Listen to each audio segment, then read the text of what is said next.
எந்த பகுதிக்கும் இல்லாத அளவுக்கு தமிழகத்திற்கு அதிகப்படியான நிதி உதவி மட்டுமல்ல, சிறப்பு திட்டங்களை எல்லாம் பிரதமர் மோடி தமிழ்நாட்டுக்கு கொடுத்திருக்கார்.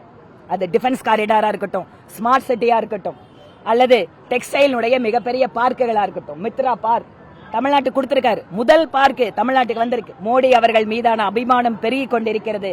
நிச்சயமாக ஈரோட்டிலே நாங்கள் வெற்றி பெற போகிறோம். இன்னைக்கு களத்துல தேசிய ஜனநாயக கூட்டணி தனியா நிக்கணும். எங்களோட கூட்டணியோட நிக்கிறோம். அதனால என்னென்னவெல்லாம் தமிழகத்துக்கு எங்கள் கூட்டணி செய்ய போகிறது, செய்தது, எதிர்கட்சிகள் என்ன செய்யவில்லை என்பதெல்லாம் சொல்வதற்கு ஒரு மாநில தலைவருக்கு உரிமை இருக்கு.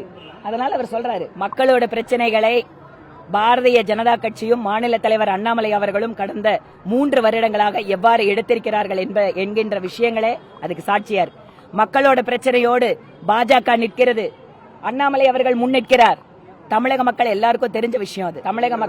தமிழக மக்கள் புத்திசாலிகள். அதனாலதான் அவங்க பிரதமர் மோடிக்கு அந்த மாதிரி வரவேற்பு கொடுக்கறாங்க. செய்திகளை உடனுக்குடனும் துல்லியமாகவும் தெரிந்து கொள்ள சப்ஸ்கிரைப் பண்ணுங்க.